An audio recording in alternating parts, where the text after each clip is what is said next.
Tes,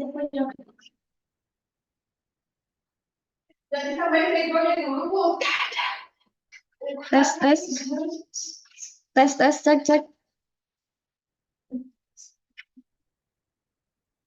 Mohon maaf, Ayah Bunda, suara saya jelas? Jelas.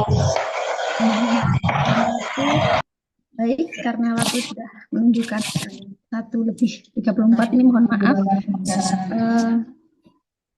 Mundur 4 menit, ya. Bismillahirrahmanirrahim. Assalamualaikum warahmatullahi wabarakatuh. Alhamdulillahirrahmanirrahim. Dan milik Allah atas semua limpahan dan nikmatnya untuk kita semua, sehingga pada hari ini kita bisa melaksanakan kegiatan rutin bulanan kita, yaitu sekolah orang tua, yang pada kesempatan ini kita melaksanakannya secara online.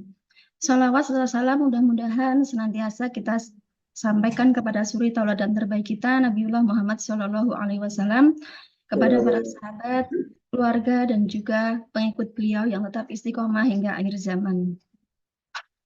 Ayah Bunda yang dirahmati Allah, untuk membuka pertemuan SOT kita pada hari ini, marilah kita bersama-sama membuka dengan membaca surat Al-Fatihah. Bismillahirrahmanirrahim.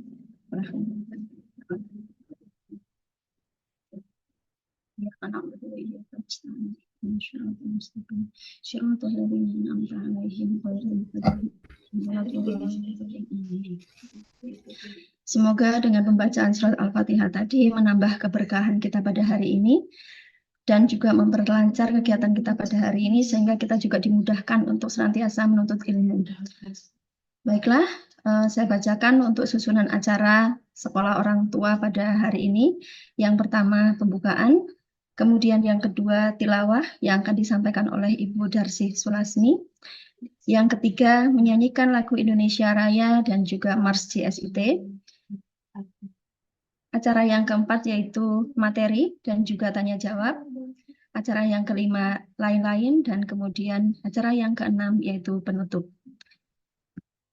Baiklah, kita memasuki acara yang kedua yaitu tilawah yang akan disampaikan oleh Ibu Darsi Sulasmi. Kepada Ibu Darsi Sulasmi kami persilahkan. Terdengar ya suara saya? Dengar, Bu. Assalamualaikum warahmatullahi wabarakatuh. A'udzu billahi minasyaitonir rajim. Bismillahirrahmanirrahim.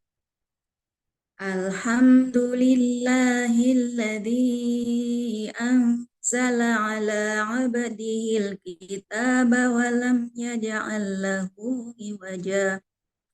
Wa lam yaj'al lahu iwaja qayyiman liyunzira ba'san syadidan min ladun wa yubashshiral mu'minin.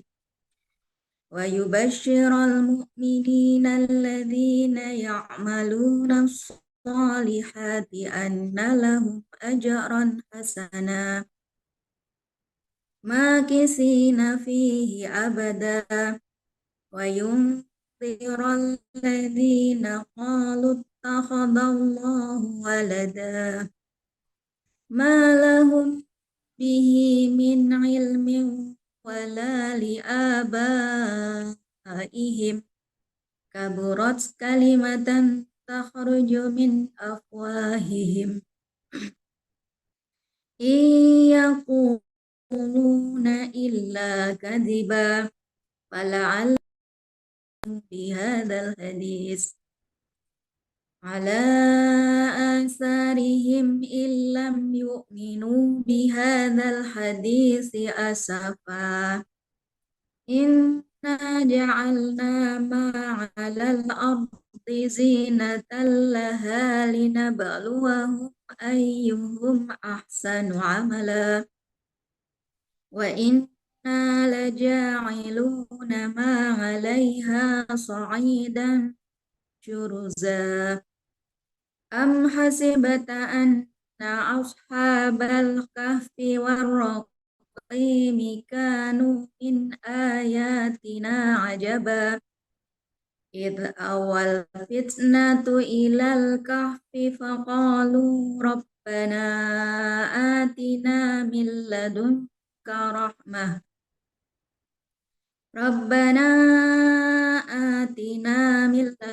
رحمة وهيئ لنا من أمرنا رشدا Sadaqallahul Azim. Assalamualaikum warahmatullahi wabarakatuh. Waalaikumsalam warahmatullahi wabarakatuh. Terima kasih kami ucapkan kepada Bu Darsi Sulasmi atas pembacaan surat Al-Quran tadi. Baiklah, menginjak acara yang selanjutnya yaitu menyanyikan lagu Indonesia Raya dan juga Mars JSIT.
Dengan berbekal semangat kami melangkah, menjalin ukhuwah dengan tekad membaja, menuju mutu pendidikan Indonesia, melahirkan generasi cerdas mulia.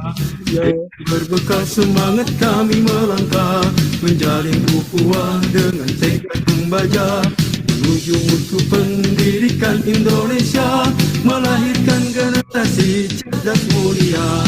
Kami jaringan sekolah Islam terpadu, sambut masa depan wajah Indonesia, tinggikan martabat dan kita Indonesia pasti maju.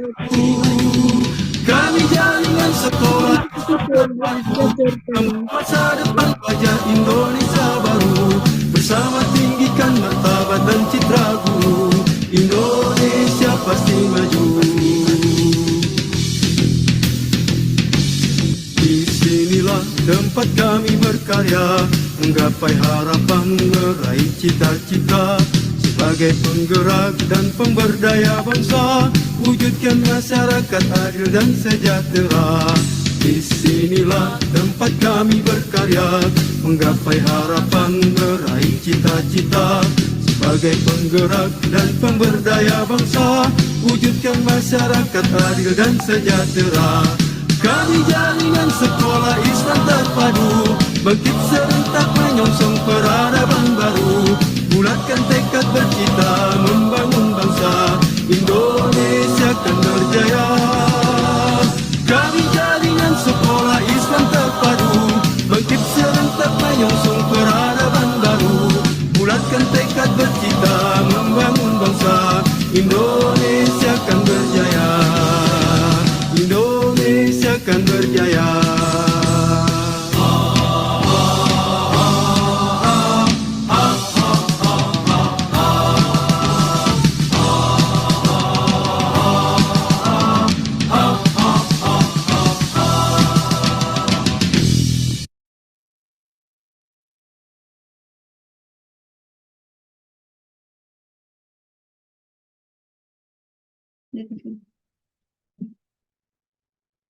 Baiklah, alhamdulillah tadi sudah menyanyikan lagu Indonesia Raya dan juga mendengarkan Mars CSIT. Ayah bunda yang dirahmati Allah, izinkan saya untuk menyapa ayah bunda sekalian yang ada di rumah ataupun dimanapun berada, dan juga kepada pemateri kita yaitu Ibu Fitrianingsih atau yang lebih akrab disapa Bu Iing ya. Itu saya manggilnya bunda atau ibu nih supaya lebih dekat. Ibu boleh. Oh, baiklah Ibu Iing. Selamat datang di ruang pertemuan kita pada hari ini. Gimana kabarnya Ibu? Alhamdulillah baik, senang sekali bisa menyapa ayah bunda sekalian dari Yayasan Amal Insan Utama. Masya Allah, senang sekali. Yayasan Amal Insan Mulia. Oh maaf, Amal Insan Mulia ya. Baik, alhamdulillah. Terima kasih atas undangannya. Iya. Ini sepertinya Bu Iing ini ya bersama dengan putra dan putrinya ya pada hari ini ya, pada kesempatan kali ini. Iya, alhamdulillah hari ini saya bawa rombongan bersama saya sudah hadir juga di ruangan ini ada Kak Takia dan Mas Akif yang nanti juga akan menyapa ayah bunda sekalian. Alhamdulillah, sepertinya ini akan lebih menarik ya. Baik, karena pada pertemuan kita pada hari ini walaupun dilaksanakan melalui Zoom ya, ruang Zoom. Nah, tema pada SOT kita pada hari ini yaitu paham anak versus paham orang tua, seperti itu ya. Jadi nanti insya Allah kita akan bersama-sama belajar bagaimana sih atau tipsnya supaya anak itu mampu mengkomunikasikan target hidupnya, target hidup entah itu jangka pendek ataupun jangka panjang, seperti itu ya kira-kira ya. Untuk lebih jelasnya nanti akan disampaikan oleh Ibu Iing. Kemudian yang kedua yaitu nanti juga kita bisa memfasilitasi atau membantu anak untuk bisa mencapai target hidupnya. Jadi anak-anak ini nanti ke depannya udah punya target nih. Mereka itu jangka pendek 1 tahun, 2 tahun, atau mungkin nanti ketika dewasa itu mereka akan mau jadi apa, mau kemudian cita-citanya seperti apa, mau sekolah di mana. Nah itu terkadang kita sebagai orang tua juga nggak nyangka gitu. Ternyata anak itu punya gambaran, punya pandangan nanti aku ke depannya akan seperti ini. Nah, pada kesempatan kali ini kita insya Allah nanti akan belajar bersama-sama supaya kita juga bisa menjadi manusia, orang tua yang lebih update lagi. Nah, dan juga nanti kita juga belajar tentang bagaimana sih mengkomunikasikan ya atau cara berkomunikasi kita supaya anak-anak itu nyaman dengan kita ketika mereka itu bercerita. Ya, kemudian mungkin saya sedikit akan membacakan terkait biodata Ibu Iing ya atau Fitrianingsih, yaitu beliau adalah istri dari Bapak Sigit Nur Syampriyanto dan juga ibu dari 4 anak pesekolah rumah. Nah, ini homeschooling gitu ya, Bu ya. Kemudian beliau latar belakang pendidikannya yaitu S1 Bahasa Inggris dan Sastra Inggris Universitas Negeri Yogyakarta. Kemudian S2-nya Magister Psikologi UMBY. Masya Allah. Kemudian kiprahnya ya, ini 14 tahun sebagai praktisi pendidikan berbasis keluarga dan komunitas. Masya Allah, udah lama sekali ternyata ya Bu ya.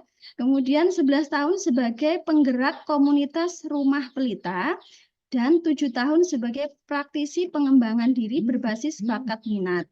Serta 7 tahun sebagai penggerak homeschooling Araihan dan sekolah orang tua Araihan. Masya Allah.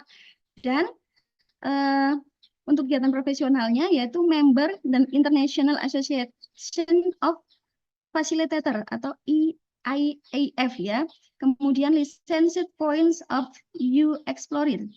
Dan certified intuitive coaching practitioner dan BNSP certified professional trainer. Masya Allah, ini kalau di bahasa Inggris kan ini apa ya kira-kira ya.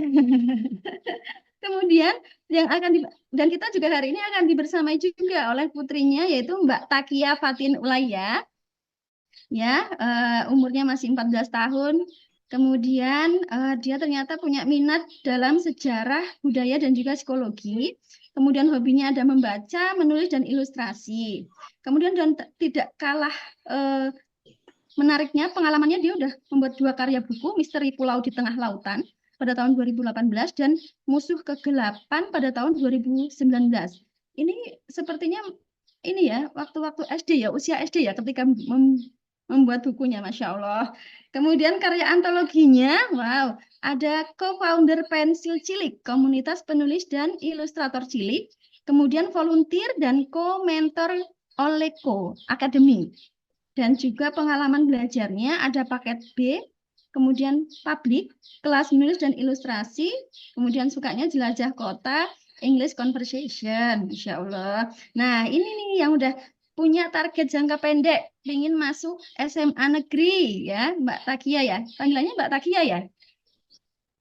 Ya, kemudian cita-citanya, cita-cita terkininya yaitu editor dan penterjemah, Masya Allah. Udah 14 tahun tapi luar biasa ini. Kemudian yang kedua ada Mas Ibrahim Akif Fakihudin atau biasa dipanggil dengan Mas Akif. Umurnya masih 11 tahun atau setara kelas 5 SD. Kemudian hobinya sepak bola dan juga bersepeda. Kemudian pengalaman belajar paket A, cooking class, sekolah sepak bola, jelajah kota, e-sport, tahsin dan tahfiz. Masya Allah. Kemudian target jangka pendeknya masuk pesantren tahfiz di Karanganyar.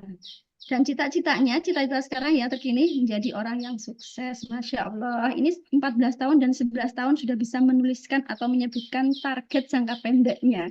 Seperti itu ya. Baiklah, untuk mempersingkat waktu dan juga supaya lebih ini ya, lebih antusias lagi, kita akan langsung mendengarkan ya materi yang akan disampaikan oleh Ibu Iing. Kepada Ibu Iing kami persilahkan.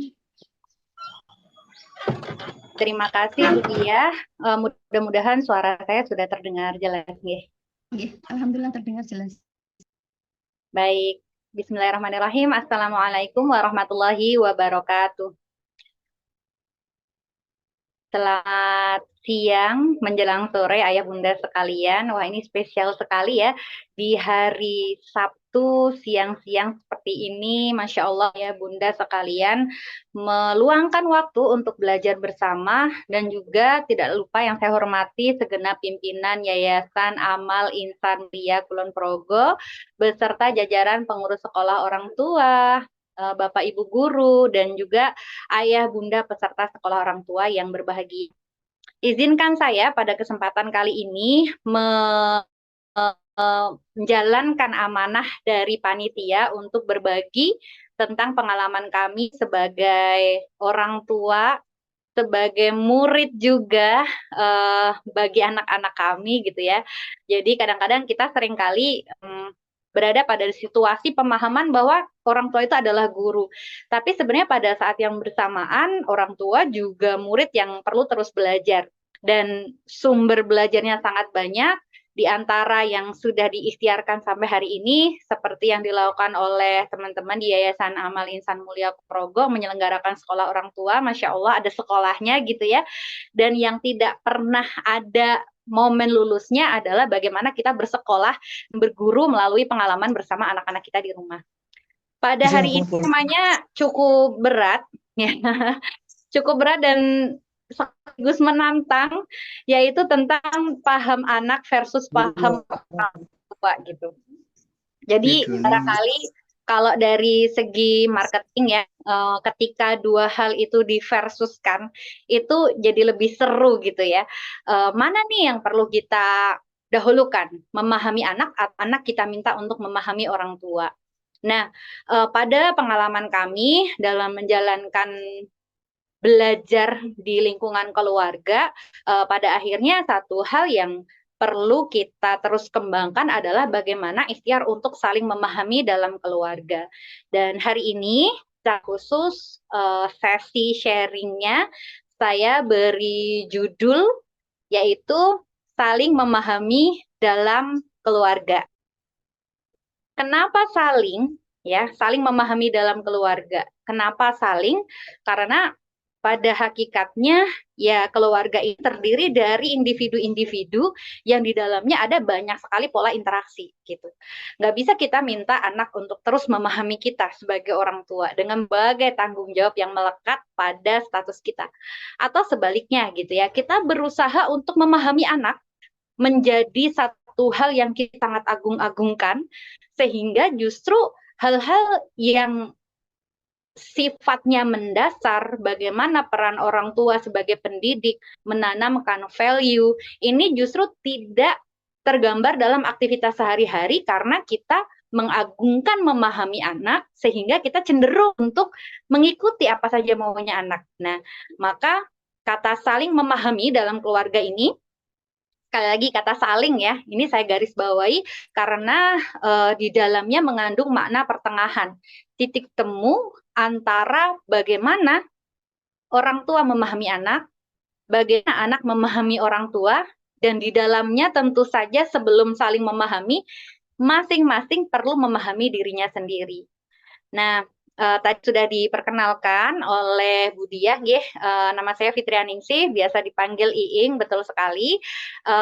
Saat ini profesi utama saya bersama anak-anak belajar, kami sekeluarga praktek sekolah rumah, dan nuwun sewu, walaupun mungkin embel-embel homeschooling ini mungkin menjadi menjadi label yang bisa jadi membangun tembok di antara kita, tetapi kami meyakini bahwa tidak ada satu metode pendidikan yang lebih baik dibandingkan dengan yang lain, gitu ya. Yang ada adalah mana yang lebih cocok, dan untuk keluarga kami saat ini, kami memutuskan untuk memilih jalur sekolah rumah atau homeschooling untuk anak-anak usia sekolah dasar ke bawah, gitu ya, mulai usia dini sampai sekolah dasar, dan alhamdulillah kurang lebih selama sudah 7 tahun ini kami bergabung bersama Yayasan Ar-Raihan Bantul menjadi unit mandiri, unit homeschooling, dan bersama kami ada beberapa keluarga pelaku homeschooling juga yang beraktivitas bersama dengan support dari Yayasan Ar-Raihan.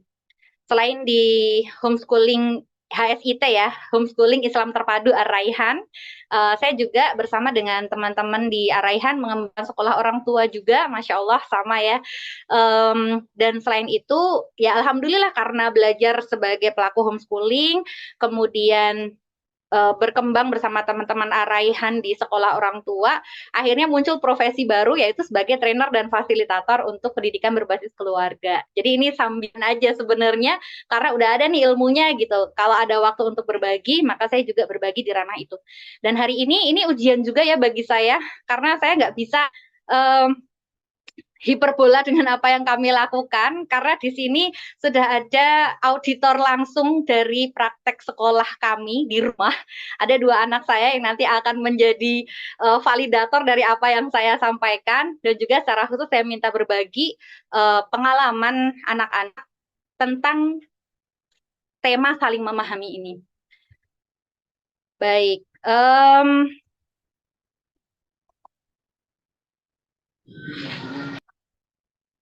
ini tadi sudah diperkenalkan ya, ini anak saya, mungkin ayah bunda yang putra-putrinya usia SMP, jarang punya foto bersama anak, itu wajar gitu ya.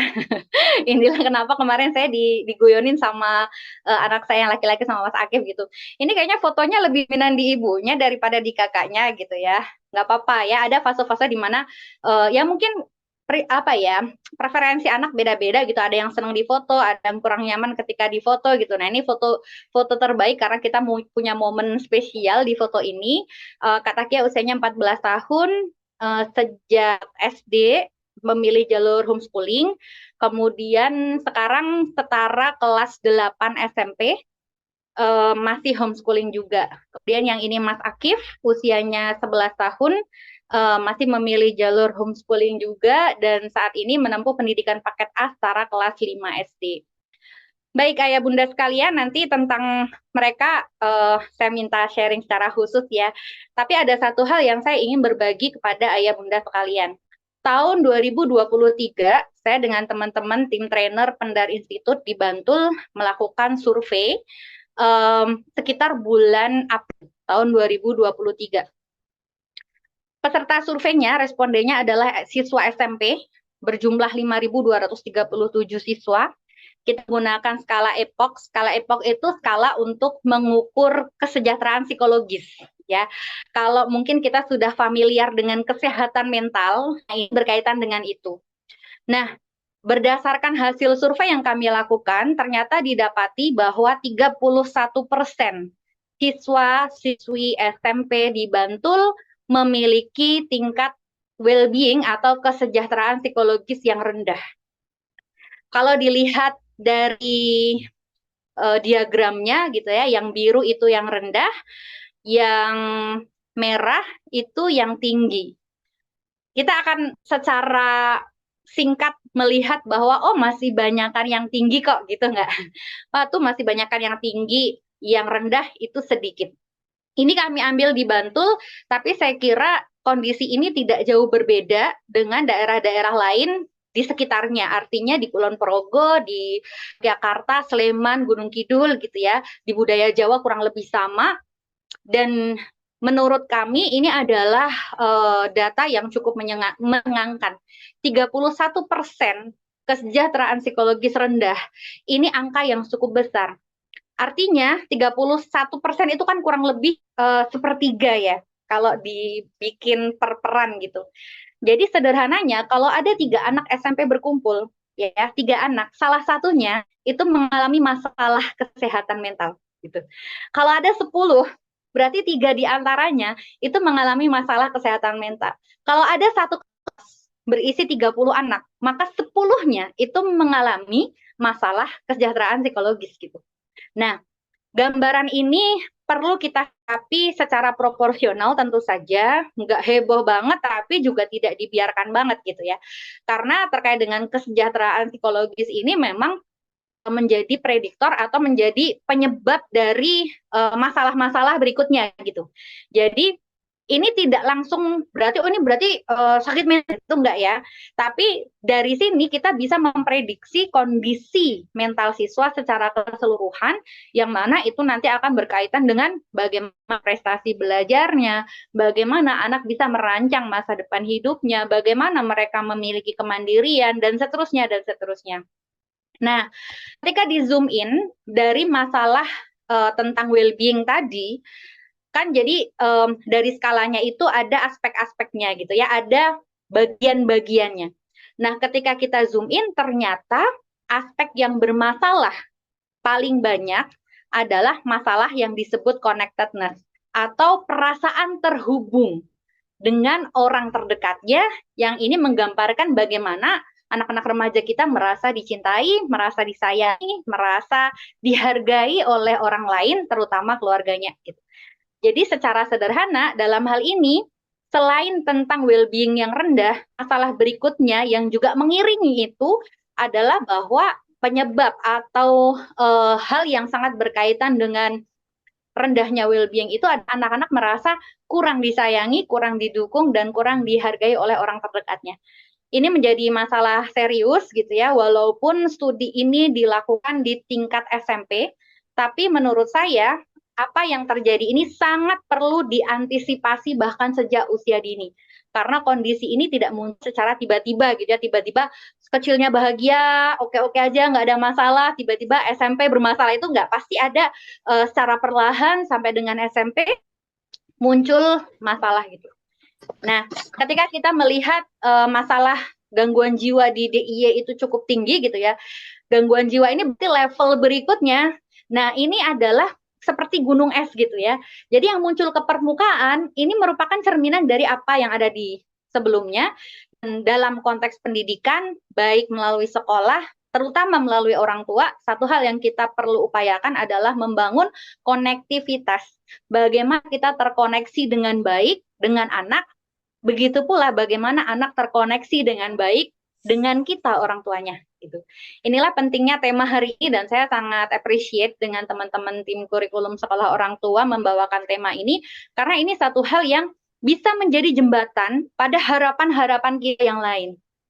Nah, pertanyaannya untuk bisa memahami ya saling memahami dalam keluarga apa yang perlu kita persiapkan.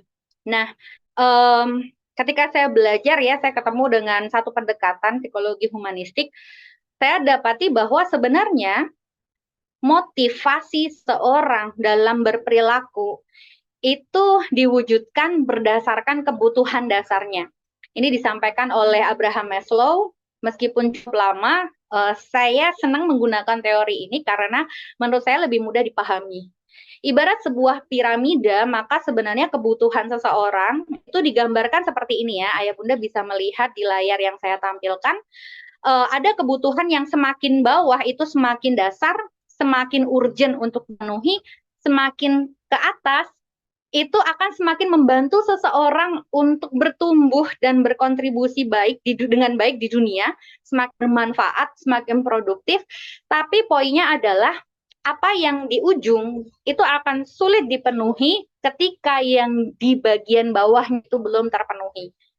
Ya, jadi saya yakin ketika kita mendidik anak gitu ya, semua orang tua pasti ingin anaknya sukses ya akhirat, berhasil menjadi sebaik-baik individu manusia yang bermanfaat bagi sesamanya, menjadi individu yang produktif, solih gitu ya, kemudian punya karya, bisa apa ya bermanfaat bagi keluarga, masyarakat, bangsa, negara, agama gitu ya. Nah, ketika kita mengatakan itu sebagai tujuan, dalam piramida ini sebenarnya juga merupakan kebutuhan dasar manusia, hanya sisinya paling ujung, yaitu aktualisasi diri. Bagaimana kita sampai pada potensi terbaik kita dan menyumbangkan potensi itu untuk kemaslahatan yang lebih besar gitu ya. Ini ada di ujung. Nah, seringkali kita pengen anak kita itu sukses, sampai ke aktualisasi diri, tapi kita lupa mengecek apa yang di bawahnya. Oleh karena itu, monggo kita cek-recek lagi masing-masing gitu ya. Kebutuhan dasar apa yang sekiranya terlewat untuk kita prioritaskan, yuk kita tata lagi sebagai pondasi untuk ke arah yang kita inginkan, yaitu aktualisasi diri. Bukan. Karena saya juga trainer dalam hal ya. Seringkali saya ditanya gitu, Bu Ing, gimana ya supaya anak percaya diri gitu. Nah, persoalannya adalah seringkali kita mengidentifikasi percaya diri itu hanya dengan bentuk seseorang yang berani tampil, berani ketemu orang banyak, berani naik ke atas panggung, itu adalah percaya diri gitu. Padahal kalau kita dilihat ini sebenarnya kepercayaan diri, keyakinan diri, atau dalam hal ini self-esteem, itu tuh kebutuhan dasar seseorang kok gitu. Semua orang itu pasti ingin diakui, dihargai, diapresiasi. Itu tuh satu hal yang mencerminkan kebutuhan dasar gitu. Cuman dengan menyempitnya makna kita tentang percaya diri itu, akhirnya kita berlomba-lomba mendorong anak kita untuk pede dengan cara tampil, kita lupa bahwa yang namanya self-esteem itu merupakan bagian kesekian setelah kita penuhi kebutuhan dasarnya berupa kebutuhan fisiologis, kebutuhan fisik ya, kita penuhi kebutuhan rasa amannya, kita penuhi kebutuhan yang kuning nih, rasa cinta gitu ya, baru kemudian anak bisa percaya diri. Percaya diri itu munculnya apa? Yang dimaksud dengan percaya diri itu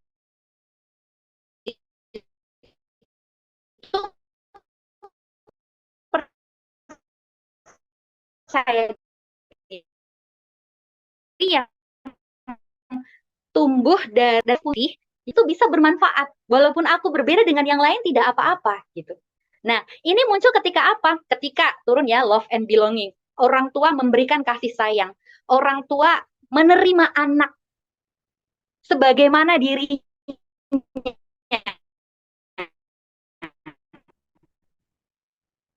Bukan apa adanya ya, kalau tidak membanding-bandingkan antara anak dengan anak lainnya, tidak membanding-bandingkan antara satu anak dengan saudaranya bahkan gitu.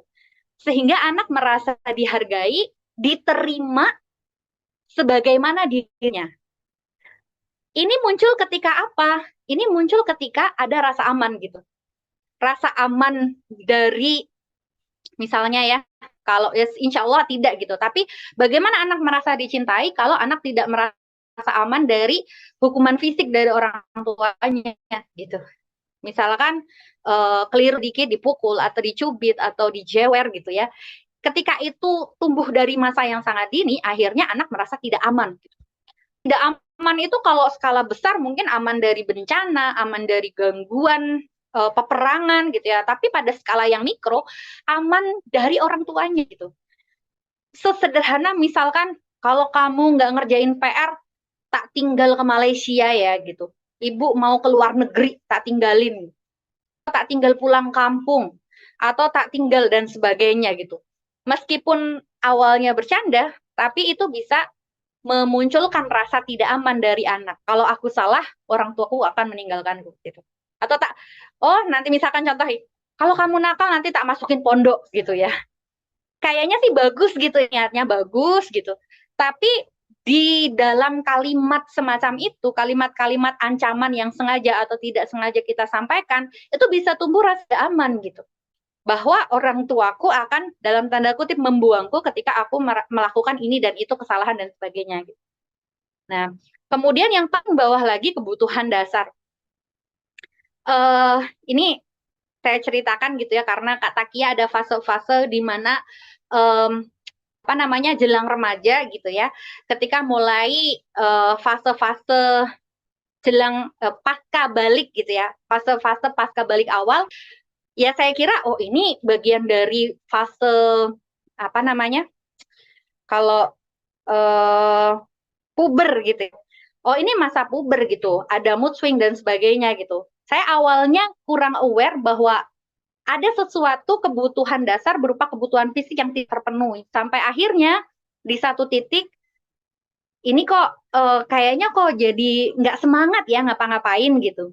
Ternyata bukan karena pubernya, tapi ada kebutuhan fisik yang tidak kami penuhi, yaitu kekurangan zat besi gitu. Kalau bercandaan kita anemia, bukan anemia kan ya, anemia, kekurangan anime.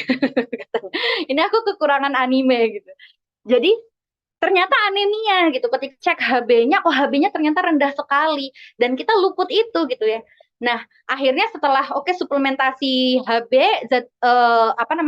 suplementasi zat besi, HB-nya naik, ternyata habis itu jadi lebih semangat, jadi lebih fokus, ternyata ada kebutuhan fisik yang kita luput gitu ya. Jadi tidak bisa kita bicara tentang aktualisasi diri tanpa melihat kebutuhan dasarnya. Terus pada skala yang sifatnya harian gitu, ini bisa untuk ngecek gitu. Ketika misalnya putra-putrinya usia dini gitu, kok sering tantrum, coba dicek mulai dari yang paling bawah gitu ya. Jadi kalau anak usia dini tantrum, wah ini berarti ini madesu, ini masa suram. Belum tentu gitu ya. Kita cek mulai dari yang dasar dulu, tidurnya cukup enggak, gizinya cukup enggak gitu ya misalnya ya. Atau dia lagi sakit, tumbuh gigi atau ada bagian tubuh yang nyeri, itu fisiknya dicek, habis itu rasa aman. Oh mungkin dia takut dengan sesuatu, oh dia mungkin takut kecoa, takut belalang apa gitu. Rasa amannya tidak terpenuhi. Berikutnya apakah dia merasa sudah cukup disayangi, baru gitu ya kita bisa menyimpulkan dicek kebutuhan dasarnya. Nah, selain ke anak, orang tua kan juga punya kebutuhan dasar gitu. Makanya saya sering gitu, ibu-ibu gimana biar nggak marah ya Bu, nggak sering marah-marah ya Bu Iing. Coba cek kebutuhan dasarnya. Jangan-jangan kita gampang marah karena kondisi kita lagi lapar, butuh tidur atau capek gitu ya. Coba dipenuhi dulu gitu. Saya sering ke anak-anak gitu, mohon izin ibu ngantuk banget, ibu butuh istirahat. Nah ini kita komunikasikan supaya anak memahami. Atau maaf ya ibu lagi rasa pengen marah-marah karena ibu sebenarnya ngantuk gitu. Jadi anak tahu rasanya pengen marah-marah karena ibu ngantuk gitu. Nah ini kebutuhan dasar bukan hanya orang tua ke anak ya, tapi anak ke orang tua ini bisa menjadi bahan obrolan sehari-hari. Nah ini yang pertama dulu sebelum yang lain. Setiap manusia punya kebutuhan dasar pada konteks interaksi kita dengan anak maupun anak dengan kita, bahkan antara ayah dengan bunda, bunda dengan ayah. kita perlu memahami kebutuhan dasar masing-masing. Cek, recheck. Jika ini terpenuhi, maka berikutnya, insya Allah fase-fase berikutnya sampai dengan aktualisasi diri ini bisa lebih mudah pencapaiannya karena pondasinya sudah ada. Nah, yang kedua yang perlu dipahami adalah fase perkembangan. Kita ada di mana ya Bunda? Kita ada di sini ya. Kita ada di mungkin sebagian ada yang masuk yang adulthood ya, 20-an. Atau sebagian ada yang sudah adulthood, antara 20 sampai 50. Saya ada di fase ini gitu. Kita pahami bahwa kita ada di fase dewasa dengan berbagai pengalamannya, dan anak itu belum sampai di fase itu. Kadang-kadang kan kita memaksa anak untuk memahami kita, padahal fase tumbuh kembang mereka berbeda gitu. Sebagian anak kita ada di early childhood mungkin ya, yang KB atau TPA gitu. Ada sebagian anak kita yang masih di usia main, 4-6 tahun. Mungkin sebagian besar yang ada di sini anaknya di usia sekolah ya, 7-12 tahun. Sebagian lagi yang sudah SMP di fase remaja, 13-18 tahun. Nah, yang hadir di sini ada Kak Takia dan Mas Akif. Mas Akif berarti usianya di school age ya, 7-12 tahun. Kak Takia ada di adolescence, yaitu usia 14 tahun, ini ada di fase ini gitu. Nah, sama-sama anak gitu ya. Anak kita usianya kira-kira hampir mirip gitu ya. Selisih berapa sih? Selisih 3 tahun gitu. Itu ternyata mereka berada di fase berbeda, maka deskripsi tumbuh kembang dan tantangannya juga berbeda gitu. Ini yang perlu kita pahami ya. Kalau Mas Akif fasenya adalah industri, jadi bagaimana membangun kemandirian, mulai eksplorasi, kreativitas, sementara Kak Takia ada di fase membangun identity. Identitas, siapa sih aku? Bedanya dengan orang lain apa? Aku bisa berperan apa?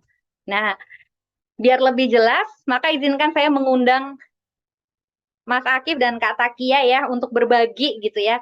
Fasenya sekarang punya target apa dan apa yang dipersiapkan untuk mencapai target itu. Nanti saya bantu untuk explore maksudnya gimana. Halo Kak Takia, Mas Akif, bisa open mic? Tes, kedengaran? Oke. Ya, silakan. Mau Kak Takia dulu atau Mas Akif dulu yang cerita target jangka pendeknya apa? Takia dulu. Kak Takia dulu aja. Oke, boleh silakan Kak.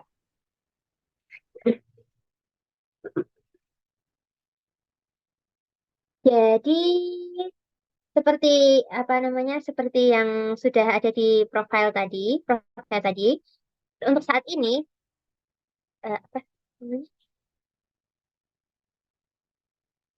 target jangka pendek. Target jangka pendeknya adalah untuk masuk ke SMA negeri. Mungkin masuk ke SMA negeri itu bukan sesuatu yang penting ya orang lain, tapi sebagai homeschooler saya merasa butuh untuk menambah pengalaman lebih. Lalu untuk saat ini kegiatan belajar saya itu lebih fokus ke arah sosial. Jadi berkontribusi. Misalnya saya pernah bantu ayah saya ketika menyusun tesis, bukan ya? Iya. Dan terus bantu input data. Terus habis itu juga membantu ibu yang waktu menyortir data yang soal tadi survei Epoch apa itu? Terus juga beberapa waktu ini karena ayah nyalek, jadi saya bantu ikut input data. Oh iya, ya terima kasih Kak Takia. Tadi diceritakan ya bahwa target jangka pendeknya itu sekolah masuk ke SMA negeri gitu. Yang seperti yang Kak Takia sampaikan, mungkin bagi teman-teman yang dari kecil sekolah formal masuk ke SMA negeri itu ya memang harus adatnya begitu gitu ya. Tapi karena kita akan switch dari sekolah informal homeschooling nyambi non formal, paket B menuju formal, ada banyak penyesuaian-penyesuaian yang perlu dipersiapkan, dan tema utamanya adalah bagaimana mengambil peran sosial ya. Tadi apa namanya, bantuin ayahnya gitu ya. Ya ini kalau di apa namanya, diketahui Kemen PPA ya, ini eksploitasi anak nih ya. Tapi karena kita punya tema belajar gitu, ada temanya yaitu bagaimana membangun peran, bahwa dengan keunikan yang dimiliki ada peran-peran sosial. Mungkin kalau teman-teman yang sekolah formal bisa dalam bentuk keterlibatan OSIS, ya, organisasi dan sebagainya, pramuka dan sebagainya. Oke, biar lebih jelas, Mas Akif bisa berbagi kalau Mas Akif target jangka pendeknya apa dan persiapannya apa? Silakan Mas Akif. Oke.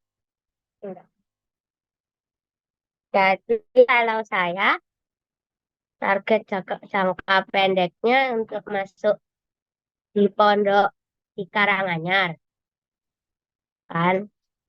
Terus persiapan yang saya lakukan tuh ada persiapan mental, persiapan kemandirian.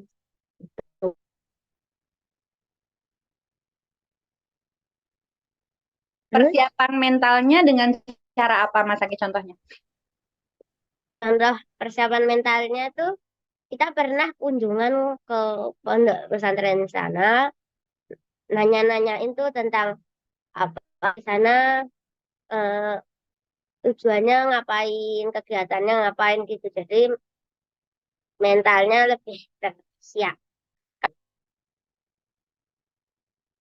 Oke, selain persiapan mental, persiapan apa lagi, Mas Akif? Saya juga persiapan keterampilan. Yang saya lakukan adalah misalnya latihan ngaji, hafalan, terus juga latihan main bola buat di sana. Oke, baik, terima kasih Mas Akif. Boleh di-mute lagi suaranya. Nanti siap-siap ya ditanya lagi gitu. Ya, jadi jadi kalau kita simak gitu ya, meskipun usianya berdekatan, tapi sebenarnya tema belajarnya berbeda antara Katakia dengan Mas Akif. Kalau Mas Akif sudah mulai diperkenalkan peran-peran sosial, kalau Katakia peran-peran sosial, kalau Mas Akif ini lebih banyak di eksplorasi. Jadi kalau hari-hari di rumah kami, yang jadwalnya paling padat saat ini, itu Mas Akif gitu. Meskipun judulnya homeschooling gitu ya, tapi dari Senin sampai Ahad, itu yang paling rapat jadwalnya A, B, C, D, E dari pagi sampai sore, itu banyak sekali itu Mas Akif, karena memang fasenya adalah fase eksplorasi, di mana goal dari fase ini adalah membangun kemandirian atau industri.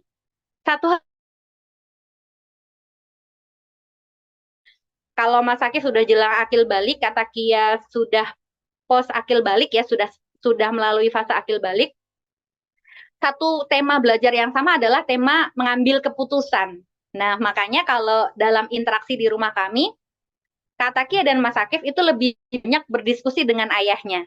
Jadi seringkali misalkan tanya, kemarin ya sekitar 1 atau 2 pekan lalu, Mas Akif tanya ke saya, Ibu boleh nggak aku les dari Bantul, rumah kami di Kapanewon Bantul nih, dari Bantul ke Kretek tanpa orang dewasa gitu.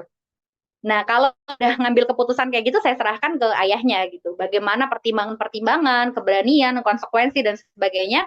Tugas saya adalah membantu, mensupport supaya keputusan itu bisa berjalan dengan baik. Gitu. Temanya adalah tema mengambil keputusan. Nah, industri dan identity.